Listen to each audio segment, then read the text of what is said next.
Sería la agenda del día. Hablaremos nuevamente un poquito recordando lo que vimos la semana pasada en cuanto a la parte ginecológica, hablando de los puntos A, que es el punto en el que nos vamos a estar refiriendo el día de hoy. Ya hablaremos como tal de la inserción del aplicador de manera muy general, el transporte del paciente, es decir, cuando lo transportamos de la sala del quirófano, ¿no? De la sala de la aplicación a donde adquirimos las imágenes. Evidentemente la paciente corre el riesgo de que se mueva el implante, el equipo.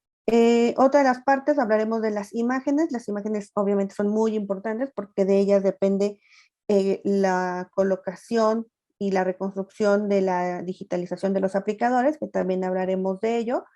Y finalmente hablaremos de los objetivos de planificación y de prescripción, que prácticamente este último punto, más que al final, yo creo que lo voy a estar comentando a lo largo de la presentación. Eh, Nuevamente, pues regresando un poquito a la parte anatómica y ubicarnos en dónde vamos a estar tratando. La semana pasada les decía que era importantísimo porque dependiendo de la región anatómica a tratar, son los aplicadores que se van a utilizar. Nuevamente, bueno, aquí sí se ve mi cursor, ¿no? Tenemos la vagina, la parte del cervix y la parte del útero, que es la parte que vamos a hablar y de la que vamos a tratar. Sobre todo hablaremos del cervix, que es la parte de la que vamos a estar hablando más en general. Esta parte o la parte del saco vaginal es donde se van a colocar los aplicadores ovoides. Y una parte de la que no hablamos y que aquí no se logra identificar muy bien son los parámetros. Los parámetros es la región anatómica donde la mayor cantidad de cáncer se permanece en esa zona. Es una zona en donde hay que tratar. Se habla que como alrededor del 60% de la enfermedad cae en los parámetros, y entonces es por eso que la forma de la distribución de dosis de esta pera que estamos acostumbrados a ver o escuchar debe de tener esa forma, porque lo que estamos buscando o lo que el médico está buscando es, uno, tratar la parte del cervix, que es donde comienza la enfermedad y se va hacia los parámetros. Entonces esta zona está en esta parte, ¿no? Cerca de las paredes, y es una zona que tenemos que tener muy conscientes de que se va a tratar. En resumen de la semana pasada, el punto A, yo creo que nos ha quedado muy claro a todos. Se define, ¿no? Por arriba de la superficie de los ovoides, 2 centímetros hacia la dirección craneal y 2 centímetros hacia la parte lateral. En el caso ya digo, en los esquemas es como muy claro. En la parte izquierda estamos viendo igual el esquema de Manchester.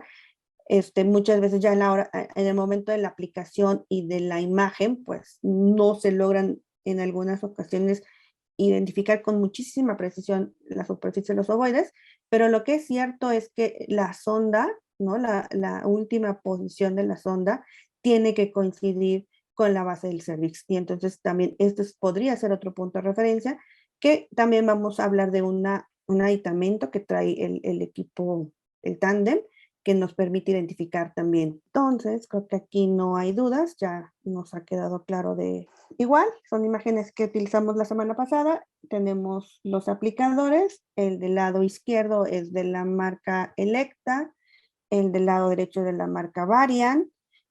Como sabemos, hay sondas con diferentes ángulos, sondas con diferentes longitudes, ovoides, ¿no? En este caso, en el caso del Varian, que es los que estamos aquí pudiendo observar, pues estos ovoides tienen diferentes diámetros. Esta pieza que yo les mencionaba, que es importante porque topa a la altura del cervix, es esta que está aquí, apenitas, y se logra ver porque se confunde con el plástico de los ovoides, y en este caso está acá.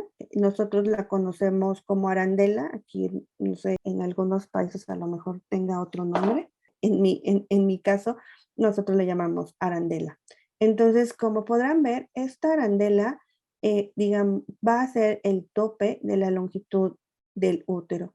Una vez que el médico ha abierto el canal cervical y a partir de usar el histerómetro mide la longitud del útero, él puede poner justo esta tuerquita o esta arandela únicamente con la longitud del útero o con la longitud que él va a tratar. Como pueden observar, vean cómo son bastante largas y no necesariamente todo esto tiene que estar.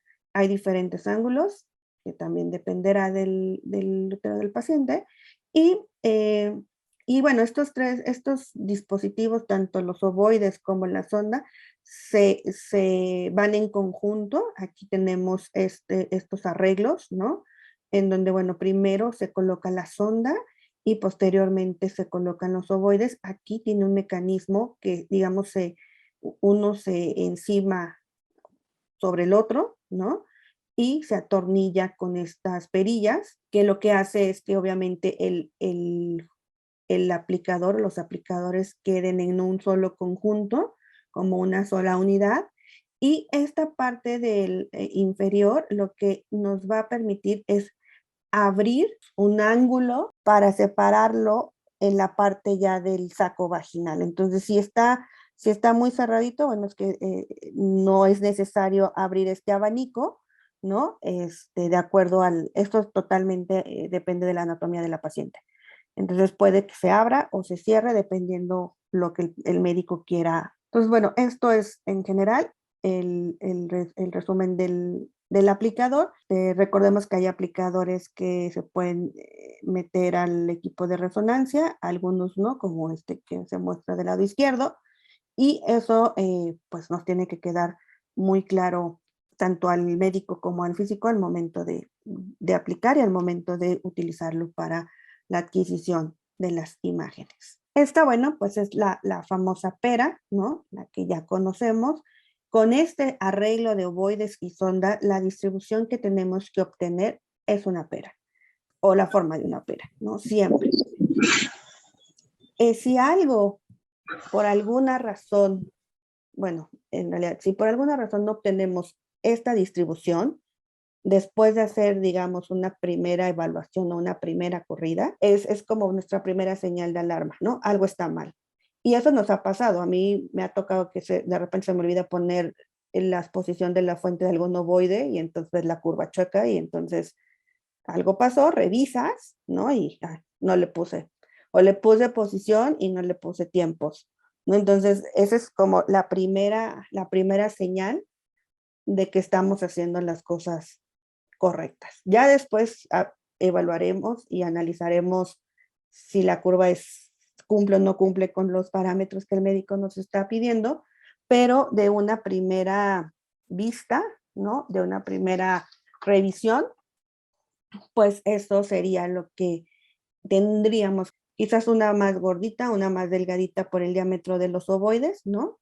De aquí en la parte inferior, pero la forma sigue siendo la misma, la de una. Antes de llegar a la parte de colocar los aplicadores y dar el tratamiento y todo eso, siempre tenemos que verificar que nuestros aplicadores estén en la mejor, y para ello ya se habló por parte del comisionamiento de los aplicadores, pero independientemente de que se haya hablado, no está más recordarlo. Una inspección visual de los aplicadores siempre está bien.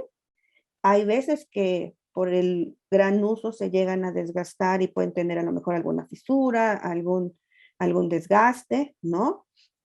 Tienen que tener mucho cuidado al momento de hacer la limpieza y de cuando los mandan a esterilizar, porque ya con el tiempo van generando como sarro en la punta, y entonces ya la posición inicial, ¿no? Ya no es la inicial, pues ya no es la que está desde un principio, entonces sí hay que tener como mucho cuidado. Para ello, pues como les comenté, una inspección visual, que sería obviamente netamente externa, pero lo que nos interesa saber es que realmente o garantizar es que la longitud planeado, ¿no? Coincida con la longitud que vas a entregar. Para ello, pues es relativamente sencillo hacer este tipo de pruebas, que bastaría con utilizar película de tinte radiocrómico, una grafcrómica, o pueden utilizar cualquier otra película, pero digamos que la gastrómica tiene la ventaja que pues irradia y luego la ves, en cambio la otra que tendría que revelarse y todo este rollo. Entonces, bueno, sugerimos estas películas de tinte radiocrómico y entonces pues bastaría dejarla, esta sonda, bueno, bastaría pegarla así igual a la película, programarle unos ciertos segundos en unas ciertas posiciones, prácticamente yo recomendaría a lo largo de la sonda, ¿no?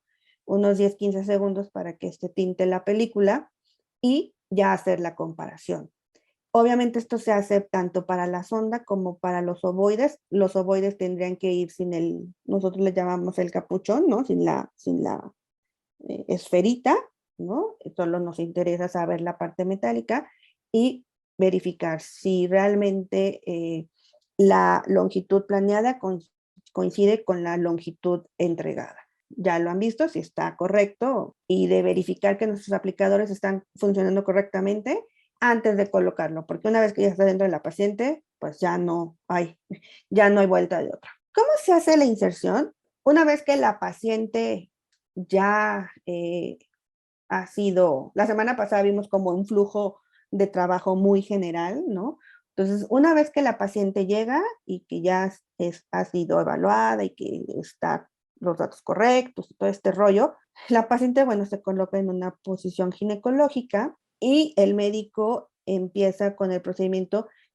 Una es revisar que el cervix esté pues abierto, si no tendrían que hacer esta técnica de abrir el cervix, el canal no, se mide la longitud del útero, es muy importante porque obviamente si ponemos una sonda de mayor longitud corremos el riesgo de perforarla, entonces hay que ver qué sonda es la correcta en longitud, también ver el ángulo de la sonda, que eso también lo hablamos, hay sondas de diferentes angulaciones, entonces el médico ya tiene que haber evaluado qué sonda le va a poner, y los ovoides. Entonces la sonda entra por el orificio cervical hasta colocarse en la parte del útero. Y los ovoides quedan pegados en la parte del saco. Aquí no lo vamos a ver en una imagen. Y otro punto que es importante es a la paciente en cuanto a la cantidad de solución salina que se le puede colocar a la vejiga, ¿no? Las pacientes generalmente llegan ya con una preparación previa, es decir, en nuestro caso, lo que hacemos es que el paciente, sobre todo en la parte del recto, se le haya hecho un medicamento para que el recto esté lo más limpio. Pues no colocamos gas, ahorita creo que en la siguiente imagen se ve. Se prepara, bueno, que el recto esté vacío, ¿no? De todos modos, con el empaquetamiento hacemos que se aleje el recto, ya vamos a hablar de eso también más adelante, pero bueno, y la vejiga también tiene que tener una preparación. Entonces, prácticamente, ¿qué se le hace al paciente? El tándem entra en la parte del útero a través del orificio cervical y los ovoides quedan pegados en el saco. Ya el médico ha escogido la sonda, ¿no? Pero el ovoide tiene algo que ver o es algo importante el diámetro del ovoide que va a colocar. Da lo mismo poner un ovoide pequeño que un ovoide grande. ¿En qué se vería reflejado? Entonces la pregunta es cierto o falso. Ovoides de menor diámetro evitan puntos calientes en los tejidos inmediatamente cercanos a los ovoides. Los ovoides, al ser más grandes, ayudan a evitar puntos calientes en los tejidos que están inmediatamente cercanos a los ovoides. Recordemos que pasa la sonda y los ovoides están muy pegados a una distancia. Entonces, las distancias que están, si un ovoide es pequeño, las distancias entre los diferentes puntos, geométricamente, vamos a tener estos puntos calientes bastante considerables. Si nos alejamos por el diámetro del ovoide, simplemente por la ley del inverso cuadrado, ¿no? Entonces los puntos calientes los vamos a disminuir. Eso hace que evitemos estos puntos calientes cuando tenemos ovoides de mayor diámetro.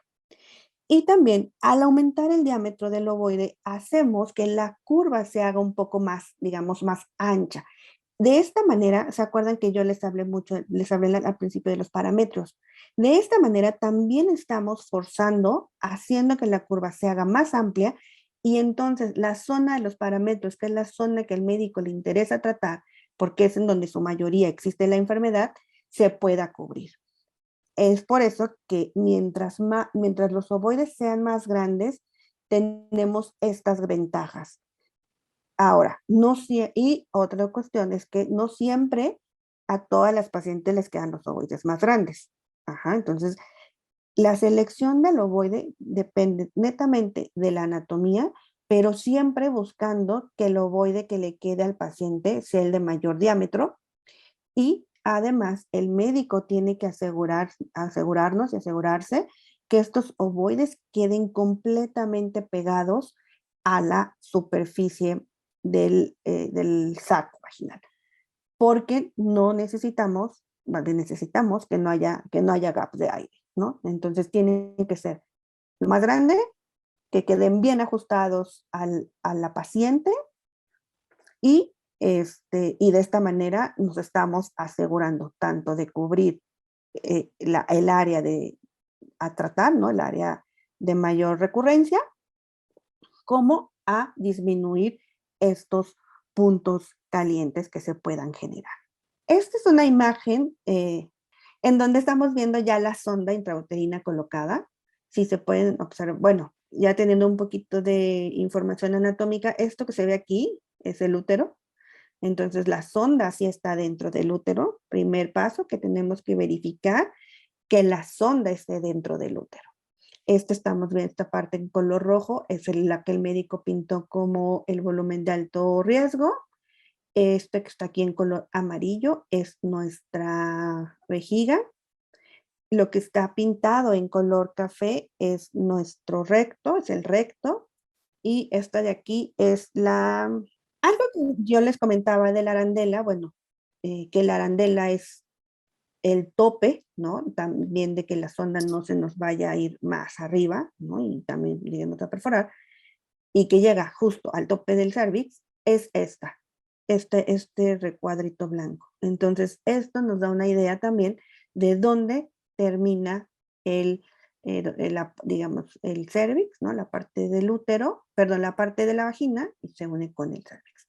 Entonces, esta es una imagen netamente ilustrativa. Este es un corte coronal, ¿no? Entonces, aquí también estamos viendo aquí ya estamos viendo los ovoides, ¿no? Un ovoide que tiene que ir del lado derecho y uno que tiene que ir del lado izquierdo y nuevamente la vista del CTB de alto riesgo. Prevención de que se muevan o no se mueva el aplicador, esto es muy importante. Una manera de evitar que este aplicador se mueva en la paciente es empaquetar. Nosotros le vamos a empaquetar, es decir, el médico introduce una tira de gasa, la va introduciendo de tal manera que eso hace que el aplicador no se mueva. Y en algunos casos, puede ser con la misma gasa hacer que, digamos, se amarre con algún mecanismo que le hayamos puesto o algún aditamento que le hayamos puesto a nuestros pacientes, o otra es hacer un amarre, digamos, de manera externa con alguna otra tira, ¿no? Nosotros lo que hacemos es que a la paciente se le pone una tira alrededor de la cintura y se amarra el aplicador junto a la cintura de la paciente. Entonces, esto hace que tenga movimientos del aplicador, que eso es muy importante al momento de la distribución y al momento de la adquisición de la imagen para hacer el cálculo. Otra es que pueden utilizar una abrazadera o un soporte, pero esto yo lo vería más en cuestión un poco de desplazamiento. ¿Qué sería esto? Hay que asegurar que no se mueva y esto principalmente, como les digo, es para moverlo, estar seguros que el aplicador no se va a mover. Estos son dos ejemplos que encontré en la red. Ahora ya hay mucho más, ¿no?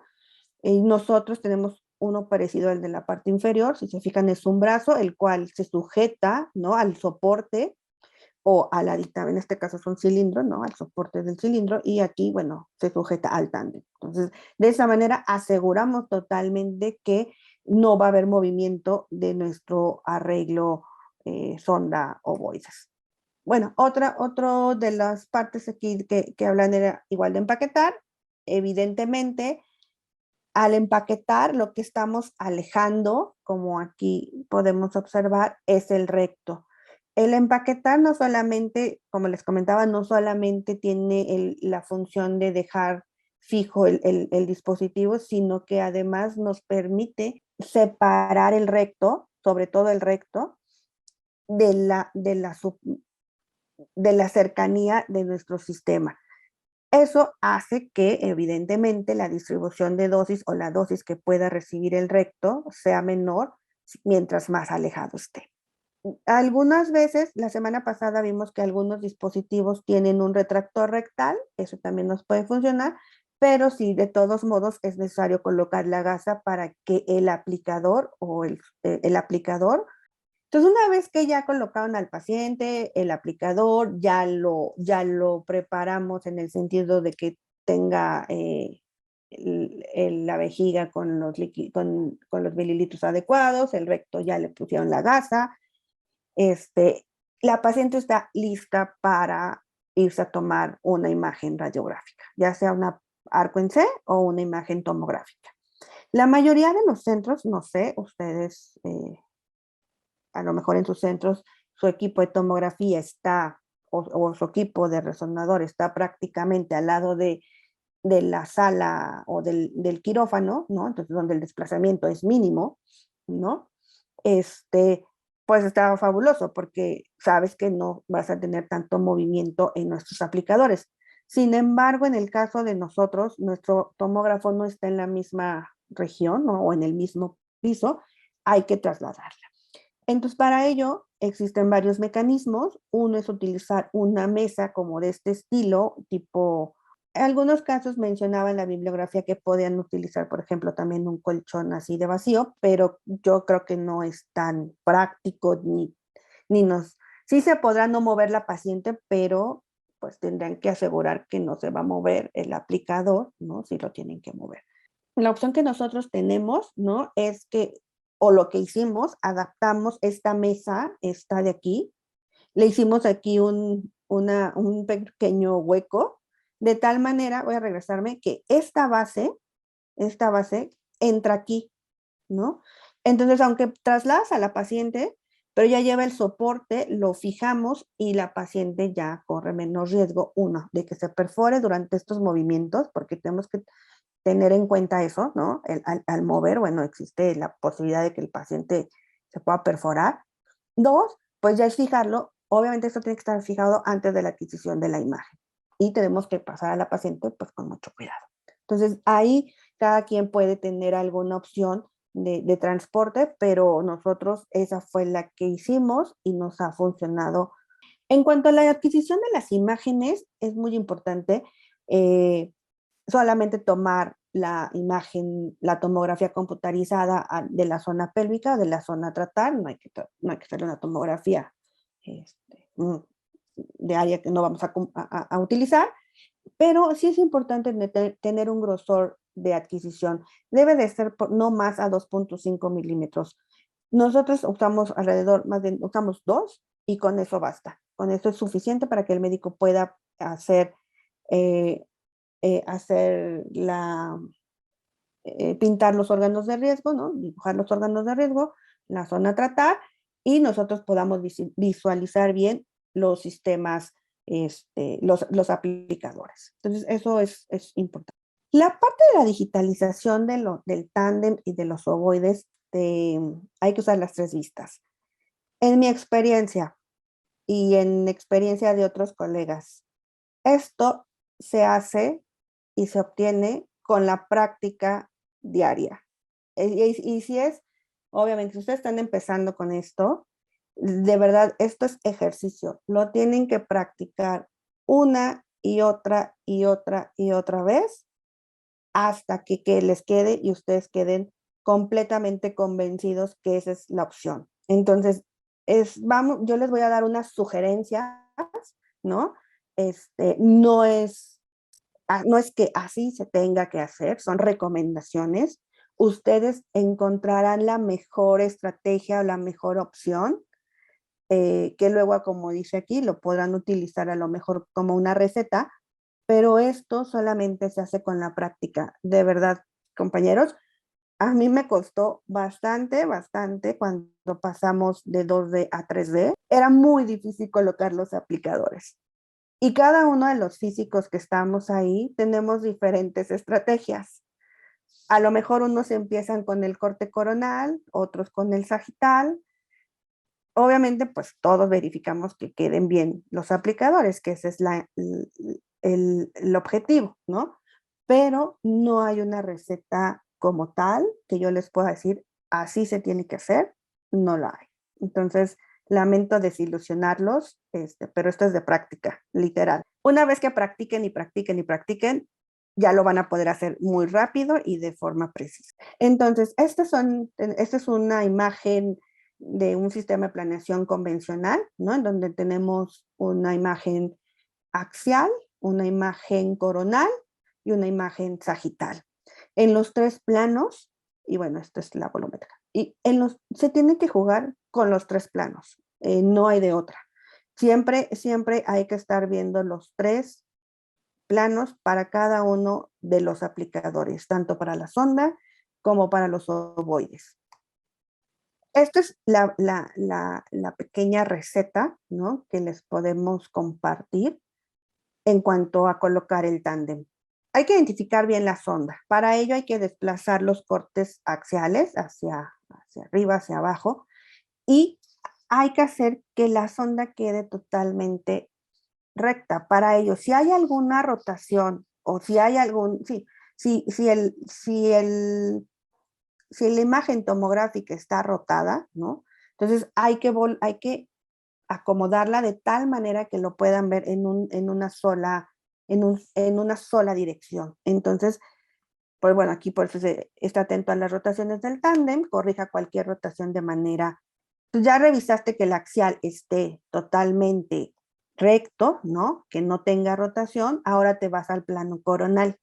Nuevamente desplaza los planos en esa dirección hasta que estés seguro que la sonda se ve nuevamente en una línea recta.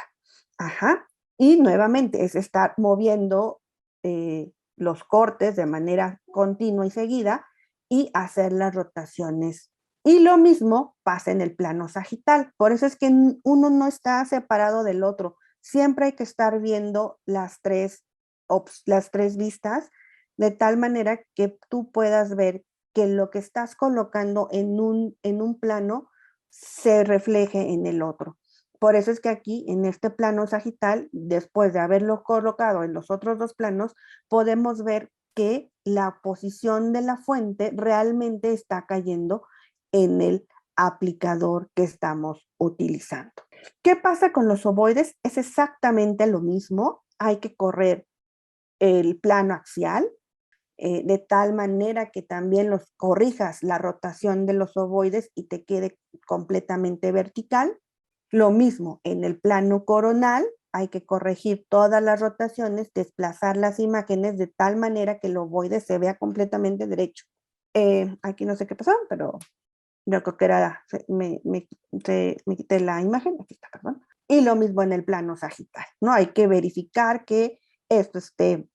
Y si hay alguna corrección, pues como aquí dice, te regresas al punto 1.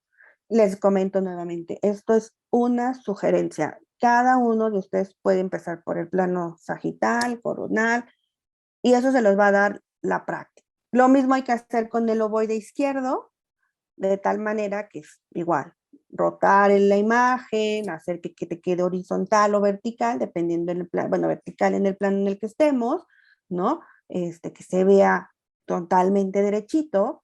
Yo lo que hice aquí, les voy a compartir esto es un video.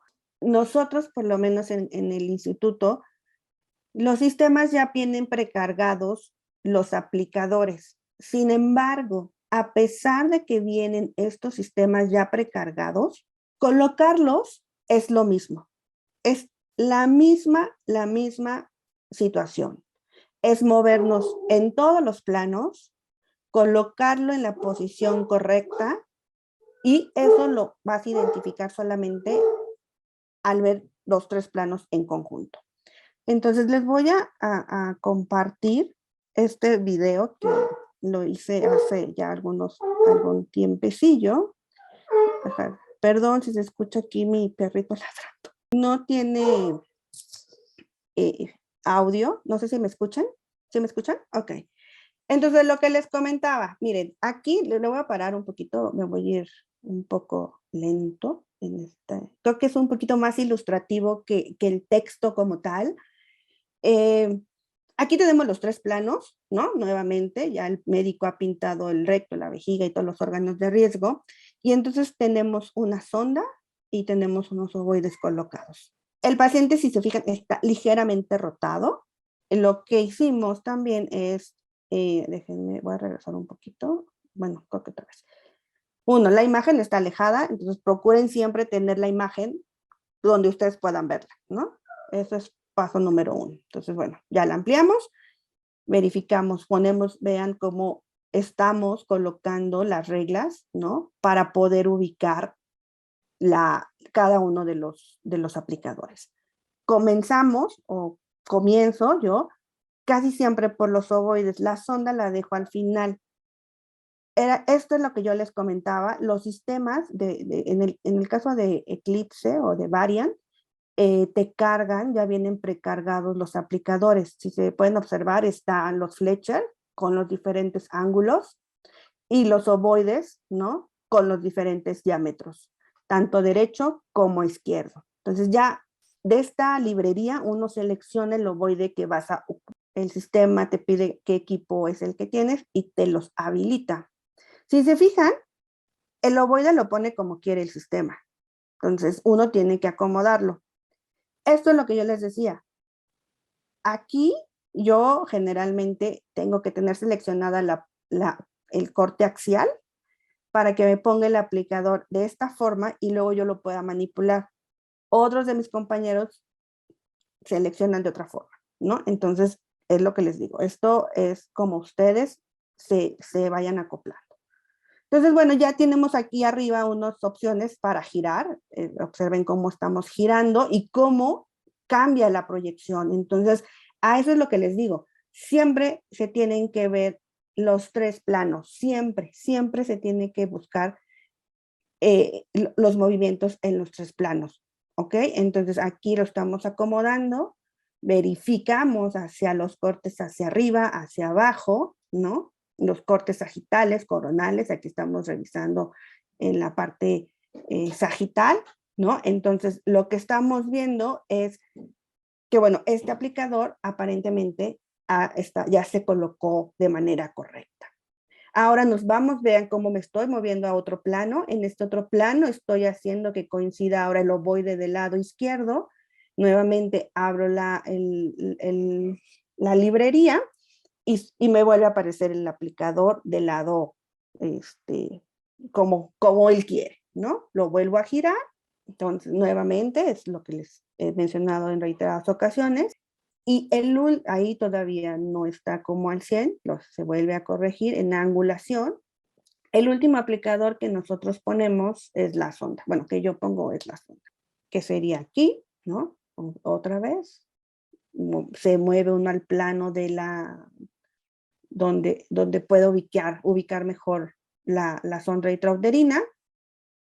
Vuelvo a poner selecciono el ángulo de la sonda, ¿no? Esto es también otro de los puntos que podemos, como medida de seguridad, si el médico me dice es una zona de 45 y no empalma, entonces algo pasó, ¿no? Entonces, eso es como tipo checkpoints de seguridad.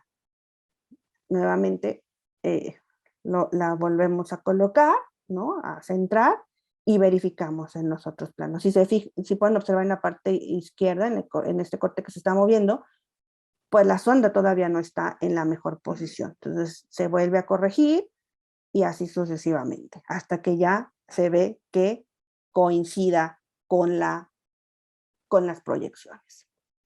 Entonces creo que es un poquito más, quise poner este videíto, porque creo que es un poco más claro. Entonces, bueno, ya pusimos nuestros aplicadores, todo muy bien, todo coincide. Ahora nuevamente es identificar el punto A porque es donde vamos a prescribir. Esto ya no lo sabemos. Para identificar el punto A nos basamos nuevamente ya sea en la superficie de los ovoides o en esta parte de la arandela, que ahí debe determinar la última posición de las fuentes. Y a partir de aquí medimos 2 centímetros hacia arriba y 2 centímetros hacia el lado. La sonda intrauterina tiene que quedar así como está, vertical, completamente vertical, para poder medir los 2 centímetros hacia arriba y los 2 centímetros. Las posiciones, generalmente las posiciones que hay la posición de la fuente tiene que venir desde la punta de la superficie, en el caso de la sonda, hasta la arandela, no más allá de la arandela. Hasta ahí se tiene que quedar. Hay ocasiones en el que el médico no le interesa tratar la parte superior del útero, entonces en nuestro caso quitamos la primera posición, pero nunca rebasamos de la parte ¿qué otra cosa? Eh, eh, eh, Se me está olvidando. Otra cosa que es importante es que también como punto de verificación es que si el médico me dice la sonda tiene 4 centímetros y yo le pongo los 4 centímetros de posición de fuente, debe de coincidir. Si no coincide, igual algo pasó por ahí, se movió la sonda, se salió, o el médico no me está diciendo totalmente la verdad de cuánto midió el histerómetro o cuánto puso de sonda. Entonces, otro punto de checar, ¿no? Que lo que él lo está diciendo coincide con lo que yo estoy. Los ovoides generalmente solo le pueden colocarse 4 posiciones de fuente, que equivale a 2 centímetros. Quizás podrías quitar la primer posición, eso nos ha tocado en algunos casos cuando el recto está muy pegado, ¿no? Entonces el médico dice, quitémosle la primera posición, veamos si podemos salvar un poquito del recto, pero eso ya es una vez que se hizo el cálculo y obtuvimos la distribución de dosis. Pero generalmente se cargan con 2 centímetros, dependiendo de la marca, pero hasta donde yo tengo conocimiento, Varian es 2 y Electa también es 2. Entonces, obviamente se carga para cada ovoide, las posiciones y los tiempos de permanencia. Aquí hay opciones. ¿Se acuerdan que la semana pasada hablamos de estos patrones de carga? Entonces podemos poner en la parte superior, en el tercio superior, tiempos de permanencia de 15 segundos, un tiempo relativo, y en los 2 tercios inferior se puede poner unos 10 segundos de tiempo. Pero esto cuando ustedes ya tienen perfectamente bien aclarado, bien claros sus patrones de carga. En nuestro caso, bueno, aquí este es el documento de los que algunos hacen referencia, ¿no? De los tiempos de permanencia. También depende, esto es para los ovoides. Esto depende también del tamaño del ovoide, si es pequeño, mediano, largo o los micros, ¿no? De 1.6. Estos son los tiempos de permanencia que se le da a los ovoides. Que se va a obtener, como ya lo comentamos, es la de una pera. Sin embargo, tenemos que asegurarnos que el 100% de la dosis prescrita pase a los puntos A, que son los puntos que estamos utilizando como puntos de prescripción. Y en caso de no ser así, recuerden que tenemos que normalizar la dosis de tal manera que llegue ese 100%. Lo que les comentaba de los tiempos de permanencia, nosotros, en el caso del INCAN, no ponemos tiempos de permanencia. Ahora los sistemas tienen estos algoritmos de cálculos, entonces seleccionamos nuestro algoritmo y el sistema nos da en automático una distribución con la misma forma de la pera, pero lo que hacemos es normalizarla a ese punto, de tal forma que de esta manera sí estamos asegurándonos que el 100% de la dosis prescrita esté llegando a los puntos A. Verificamos con el médico, ¿no? Los órganos de riesgo, es decir, ya que tenemos nuestra distribución muy bonita, puede ser que esté perfectamente con la forma de pera que queremos, ¿no? Muy bien, pero resulta que recto, vejiga, intestino, sigmoides, que son los órganos de riesgo que el médico evalúa, no estén cumpliendo con los requisitos o con los límites permitidos.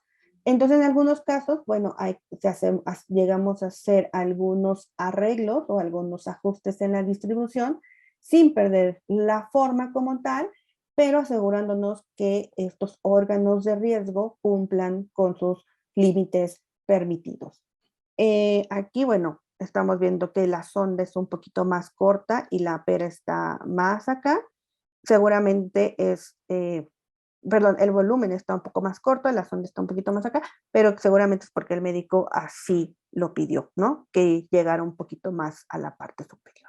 Entonces, bueno, esto es igual de cada instituto, los límites de dosis permitidos para cada órgano, pero obviamente, nuevamente mencionando, la forma tiene que prevalecer. Puede cambiar un poco, sí, pero no tan grave, ¿no?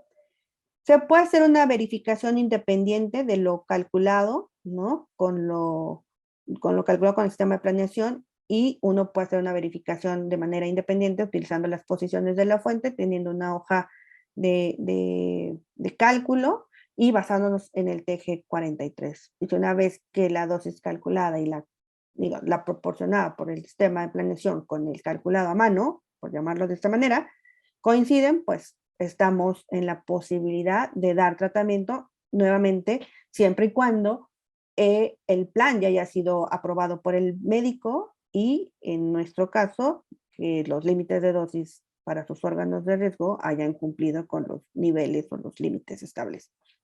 Ya que está todo evaluado, podemos hacer esta verificación independiente y viene la parte de la conexión y y de la medición. Muchas veces, antes de de iniciar el tratamiento, ¿no? Se mide la longitud de los cables o de los tubos de transferencia para asegurar que realmente están estas distancias, que en nuestro caso son 130 centímetros, lo que mide lo que está, la longitud total, ¿no? Me parece que otros tienen hasta 150, entonces es importante verificar esta parte.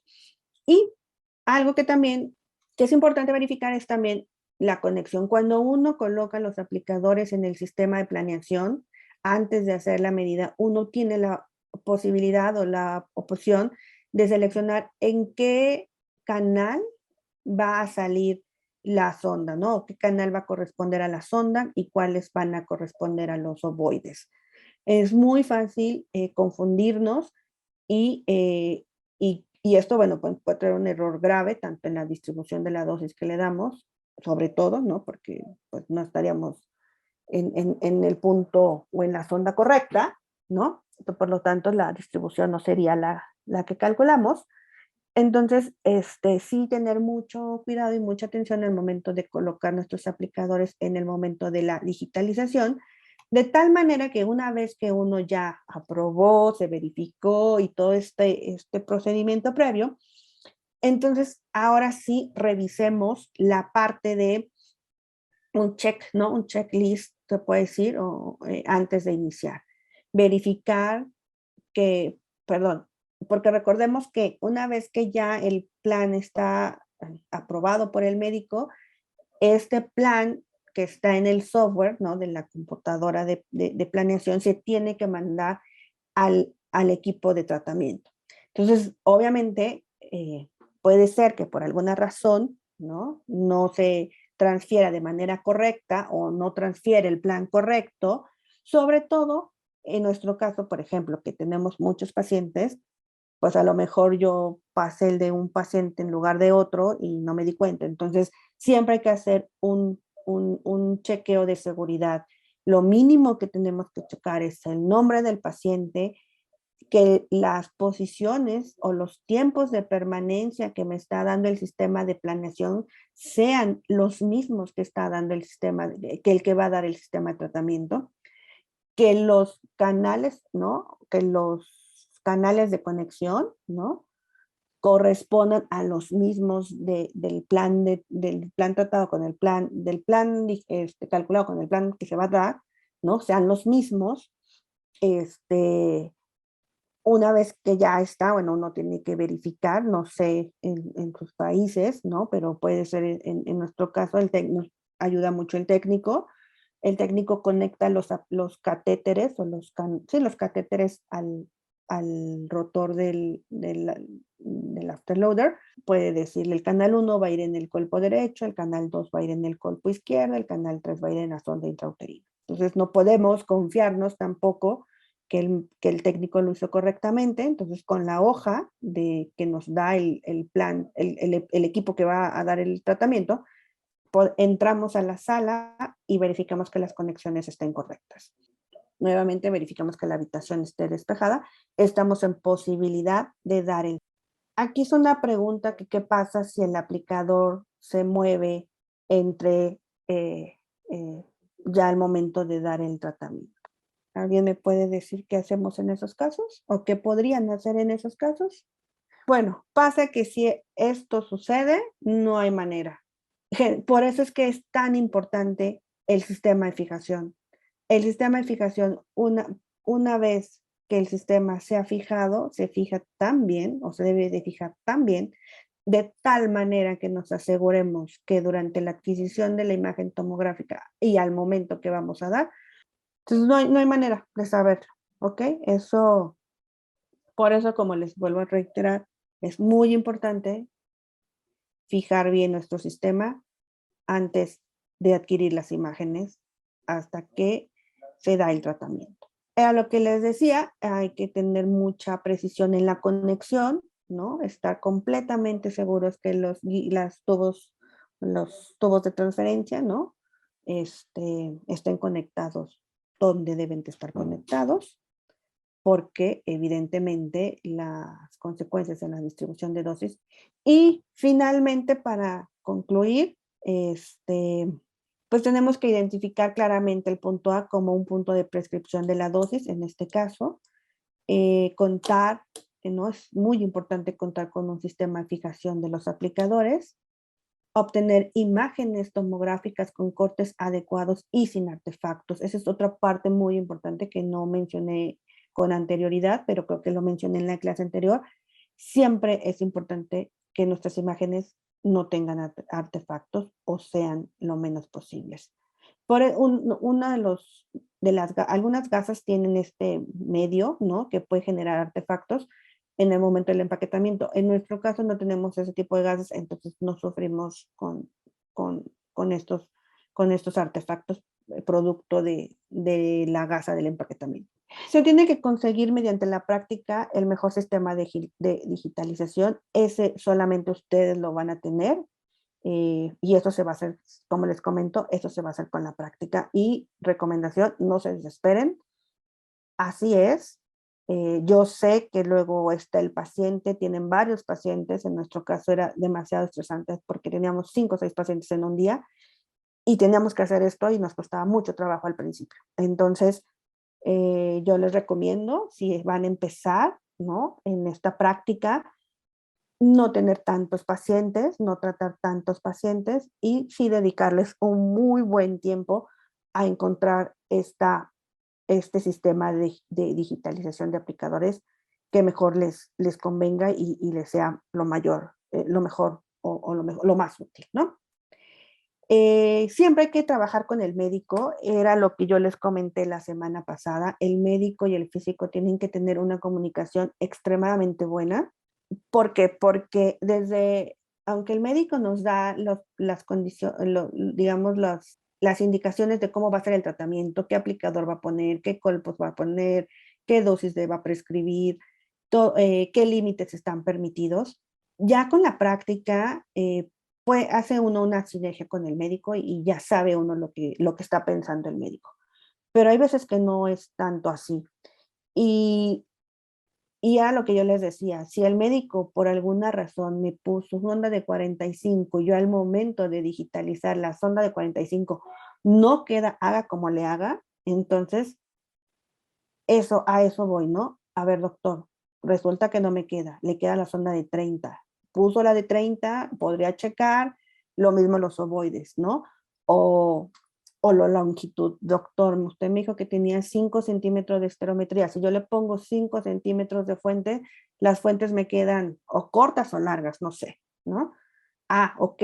Entonces, es muy importante trabajar con el médico radiooncólogo, de tal manera que siempre podamos cumplir los requerimientos que él está solicitando.